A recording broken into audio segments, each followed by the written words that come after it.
Okay, where do I start? Let me ask you a question. Have you ever wanted something so bad that you'd be willing to ignore the potential pitfalls that might come with it? Well, I have, and I did. You see, I bought a project sailboat with my heart and not my head. And to make matters even worse, I decided midstream to convert this boat into a totally powered green sailboat. By that I mean powered by nothing more than the sun and the wind. No fossil fuel. Well, that can be expensive. And I really have no idea how I'm going to finish this project. But as I see it, you make a plan, the plan fails, you make another plan. That fails, you make another plan. In my opinion, it's all part of the journey, and we'll figure out a way to get through it.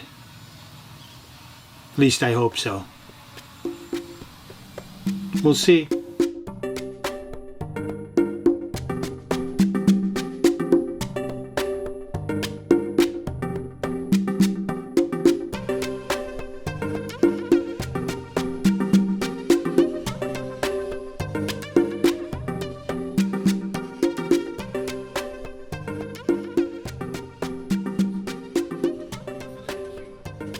It's been 1 year this month since I took that leap of faith by selling my van and buying a project sailboat. Up until a couple of months ago, I had been working on this boat almost every day without a break. I was beginning to get pretty burned out, and because of that, and the fact that my money was all running out, I decided to take some time away from the boat and figure out some things. It's been a long year, and it hasn't gone the way I had planned, to say the least. Now I realize that working on a boat really never does go according to plan. But at that point, the project was just taking its toll. I had to admit that I was really missing that van life, the one that I'd become so accustomed to. So I decided to get away for a while and visit family in New Mexico and think about what I was going to do next. I needed to get away from the challenges that come from rebuilding a boat and reevaluate the project in general. More importantly, I needed to slow down a bit, contemplate my future and the future of this project.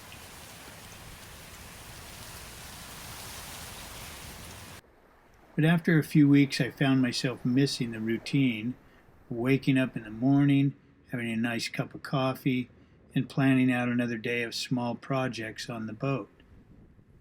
Plus, there's something about living in a boatyard that can, at times anyway, capture the imagination. Maybe it's because almost everyone here has their own plans to sail somewhere, each with their own dreams, working away on their boats just as I am. Or maybe it's simply the sights, or the sounds, or the smells. I'm not sure, but whatever it is, I've become very comfortable being here right smack in the middle of it all.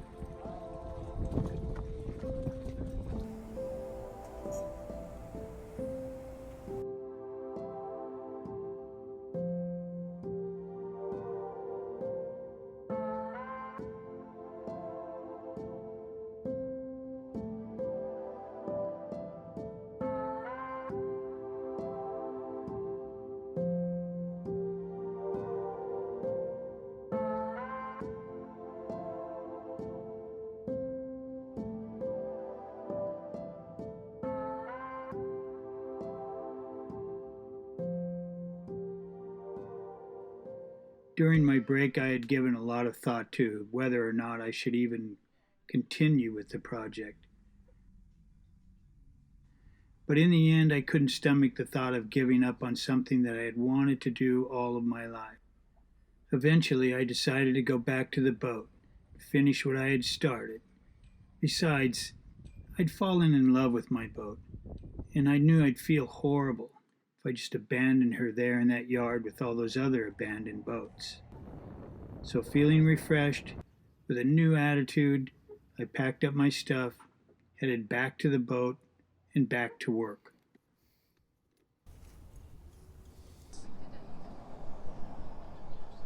When I first purchased the boat, the previous owners were in the middle of rebuilding the motor and the generator. However, after taking possession of the boat, it became pretty clear that they weren't going to finish the job. The rebuilding of that motor and the generator was now my responsibility instead of theirs. So I began to look at some other options to the current diesel situation. Almost immediately, I saw this motor issue as an opportunity to go in a completely different direction. What about an electric motor? After all, I had already planned on powering the house batteries with solar energy, and with the motor and generator already out of the boat, well, I saw it as a perfect opportunity for me to go for it. I'd be 100% electric, and now instead of later. How cool would that be? Structurally, the boat was sound. She's a stout blue water cruiser that can handle a pounding. Unfortunately, she was pretty beat up internally. Not only were the motor and the generator ruined, but the electronics were dead, and the mast, along with all the rigging and the sails, were completely destroyed. It was a mess. But we've come a long ways in the last 12 months. I've been able to repair just about everything that was originally wrong with the boat when I first bought it. With the exception of a few more of the expensive items still left to do, each day I get a little bit closer to the end. And the end means the beginning of my adventure.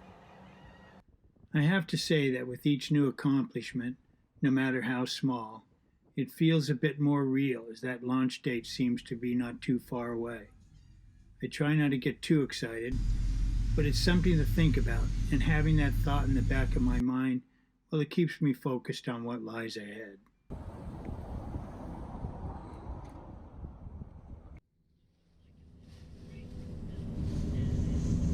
I'd like to take a minute to point out that I wouldn't be this far along if it weren't for the help I've received from the many people I've met over the course of this past year. Everyone in the sailing community always seems to be willing to help the other guy. It's truly incredible, and I feel fortunate to be a part of it.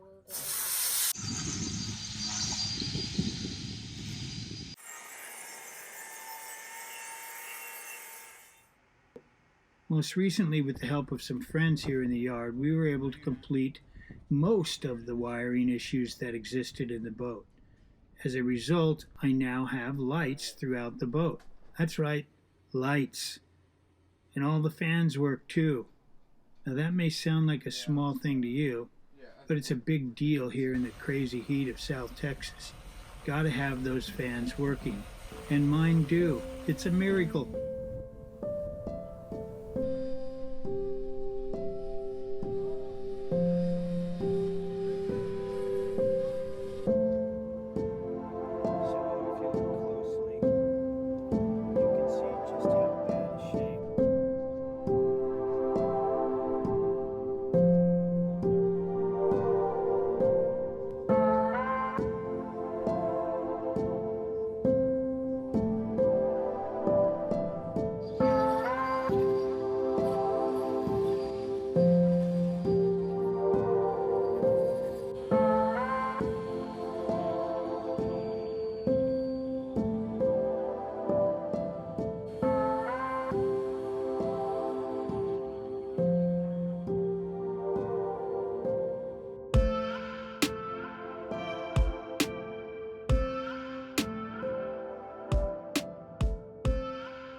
Okay, I'm willing to admit that I made a mistake by not doing my due diligence before buying this boat, but I firmly believe, without a doubt, that I have the right boat, and that's what matters most.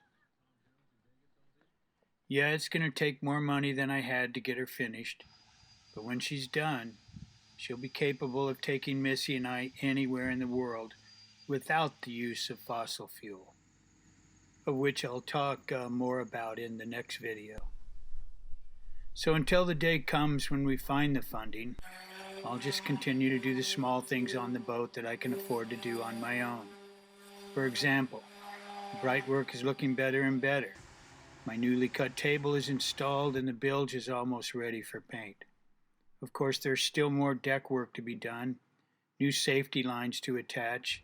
I need to install the windlass and fix the bow pulpit, and yes, there is still one final coat of paint to be applied to the hull, not to mention the cabin top, which needs to be sanded and painted. So there's no shortage of work that I can do while I'm in search of funding. But that's all part of the journey as I see it, and I'll make the best of it. In the meantime, I'll continue to document this project with more videos, at least whenever I can put them out, and you never know where that might take us.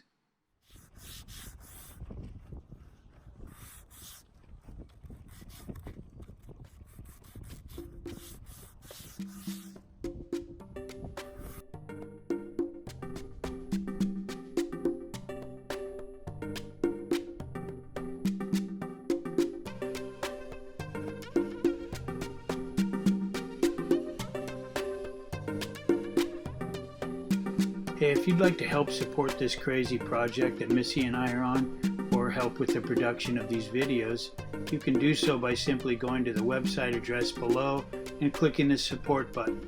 Any support that we can get would be greatly appreciated. Thank you very much, and we'll talk to you next time.